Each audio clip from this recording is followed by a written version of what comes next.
Alors, l'objectif général de ce cours, c'est savoir passer des solutions premières normes aux solutions technologiques adoptées sur les machines-outils pour la mise et le maintien en position des pièces. Alors, la première partie de la norme, on va vous la donner tout de suite. En B, on va voir les 4 composantes B, C, D et E. Alors, la nature de contact. Ensuite, la fonction de l'élément technologique. Ensuite, la nature de la surface. Ensuite, la symbolisation technologique. Et des informations complémentaires.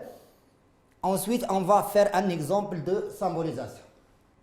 Alors, on va vous faire des exemples sur la première partie de la norme. Ce que vous avez ici, une symbolisation première norme se représente par une ligne et un triangle. Et après, on va passer à la deuxième symbolisation technologique qui se compose de 4 éléments. Ceci, la nature de contact, la fonction de l'élément technologique, la nature de surface et le type d'appui. Alors, pour la nature de contact, vous avez ici, en rouge, le contact est un contact surfacique. Alors, ce que vous avez en rouge, c'est la partie nature de contact. Exemple, en rouge aussi, ici c'est un contact ponctuel. Donc, le contact entre la pièce et son support, il est ponctuel, ça se représente par un demi-cercle.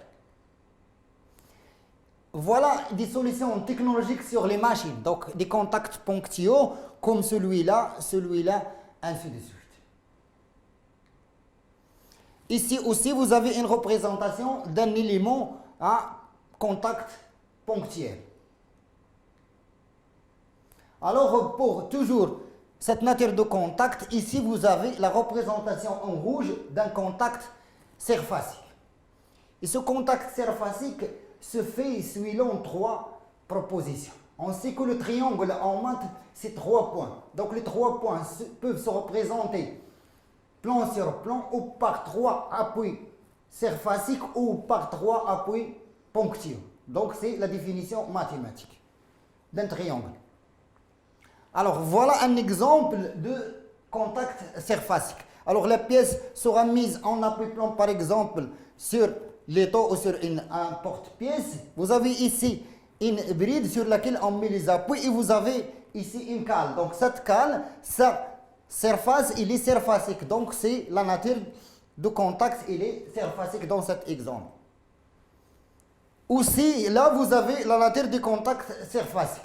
Alors là, la pièce en cuivre que vous voyez ici, dans le mandrin, il est pris sur toute sa longueur. La nature de ce contact entre la pièce et le porte-pièce, qui est le mandrin à 3 morts, c'est un contact surfacique. Aussi, là, vous avez la liaison. Vous avez la liaison linéaire rectiligne, ici par le mort fixe de la machine, outil de l'étau.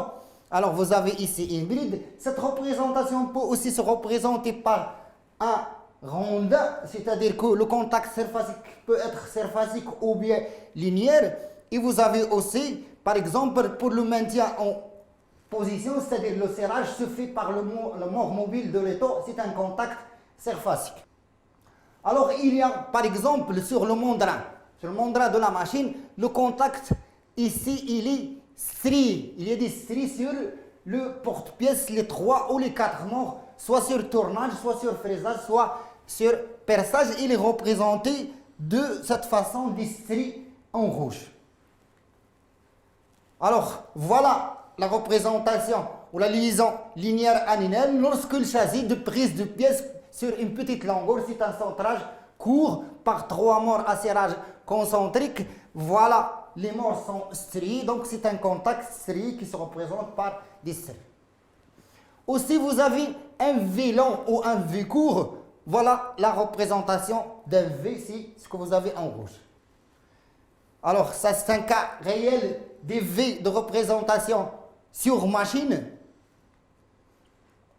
Alors, ici, vous avez le cas d'une pièce qui est mise en position en montage mixte. Vous avez ici, de cette partie, un centrage court, 4-5, par les 3 morts striés ou bien les morts d'eau, ici cette pièce est hybride, donc on va utiliser 3 morts striés. Et de l'autre contact, on a ici une pointe tournante. Alors pourquoi une pointe tournante? Pour ne pas avoir flambage et du frottement ici. Donc la pièce tourne, la pointe doit aussi tourner avec. Donc sa représentation, c'est un V en rouge avec un petit cercle à l'intérieur. Alors pour la pointe fixe, vous avez ici un montage entre pointes. Voilà la pièce, voilà la première pointe. On enlève le mandrin et on a mis une pointe ici fixe et une autre pointe fixe aussi dans ce côté. Donc la représentation technologique de la nature de contact, c'est un V en rouge. Alors la fonction de l'élément technologique, ça concerne cette partie. Alors pour cette partie, il y a 2 représentations seulement. Lorsqu'il s'agit de maintien en position, on met un triangle plein. Lorsqu'il s'agit de maintien en position, on met un triangle équilatéral vide. Lorsqu'il s'agit de la mise en position, soit un appui-plomb ou appui ponctuel ou un centrage, on met un triangle plein. Alors ici, attention, le serrage concentrique des 3 morts. Pourquoi on l'appelle concentrique? Parce que les forces des 3 morts coïncident dans le centre, donc ça vient du mot conjoint. Le serrage concentrique des 3 morts définissent un axe, donc une mise en position de la pièce. C'est pourquoi le triangle équilatéral doit être plein. C'est ce que vous avez ici.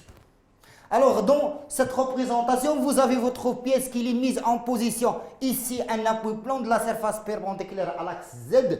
Ici, il est en centrage court. Donc vous avez ici 3 points et ici, vous avez 2 appui-plomb et centrage court pour les pièces cylindriques dans les tours ou friseuses ou les perceuses. Donc sa représentation, si on voulait dire, c'est une mise en position. Donc le triangle va être plein. La nature de contact, il est surfacique ici et il est aussi surfacique là. Pour cette partie, on va en parler tout de suite. Alors, la nature de la surface. Pour cette composante, il est défini que pour 2 choses. Lorsque la surface sur laquelle la surface de la pièce sur laquelle on met la mise en position, il est usiné, on met un seul trait. C'est ce que vous avez en rouge aussi. Lorsque la surface de mise en position de la pièce est une surface brute, on met un double trait, ce que vous avez en rouge ici.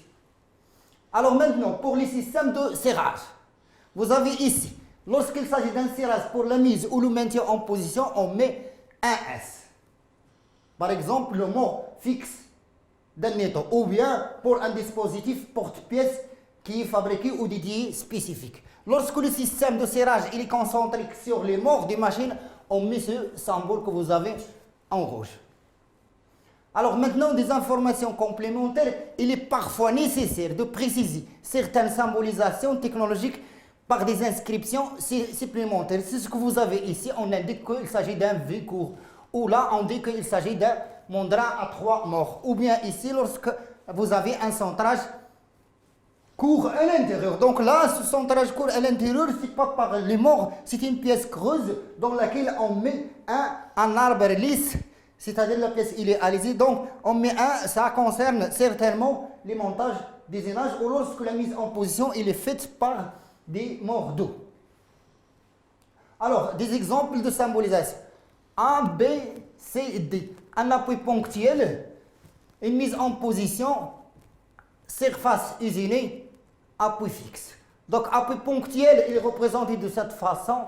Mise en position, donc le triangle il est plein. La surface, il est usinée, vous avez un seul trait. L'appui, il est fixe, c'est cette 4e composante. Ici, vous avez ici un appui surfacique, le voici. Il s'agit de maintien en position, donc le triangle, il est vide. Vous avez la surface, il est usinée, donc un seul trait. Et vous avez un système de serrage, donc on met S dans la 4e composante.